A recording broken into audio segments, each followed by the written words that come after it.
And now the latest on what some are calling the biggest attempt to defraud the city of Jacksonville, the proposed bonus plan that went along with an attempted sale of JEA. Prosecutors rested their case today against former CEO Zahn and former Chief Financial Officer Wannemacher. Those two men are charged with conspiracy and wire fraud. Prosecutors saying that they could have received millions had the sale gone through.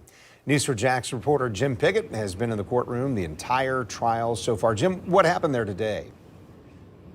I think there was quite a surprise today. A lot of things came at the end of testimony today because we learned they could wrap all of this up by Wednesday. Closing arguments on Wednesday, and then it will go to the jury. Let me show you what basically took place today in federal court. As you had mentioned, prosecutors rested their case, and after they called two witnesses today.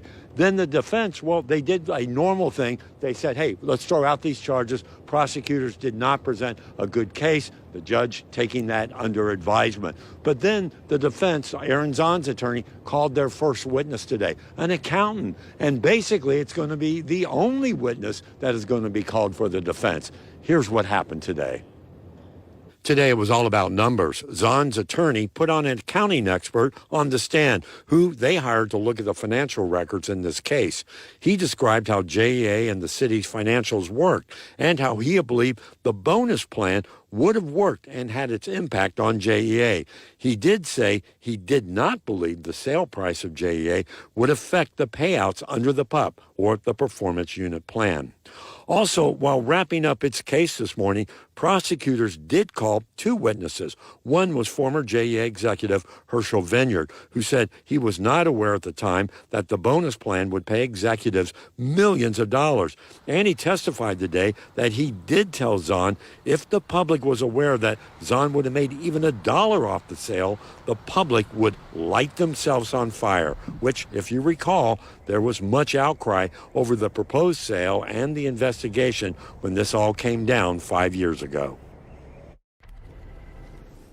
And I have to tell you, when that accountant was testifying today, a lot of numbers, a lot of people just kind of didn't understand what was going on. But he did say that the money generated, at least he was saying on that, wouldn't be as much as what the prosecutors were talking about. Now, they're going to have a chance tomorrow morning to cross-examine him. Then we'll see what happens. And then we learned that it could be that, well, Wannemacher's attorney told me he's not calling any witnesses. So more than likely, we will see closing arguments happen on Wednesday, and it could go to the jury. And by the way, if they are convicted, the two on this, they could spend up to 25 years in jail. For now, we're live at the federal courthouse. Jim Piggott, Channel 4, the local station.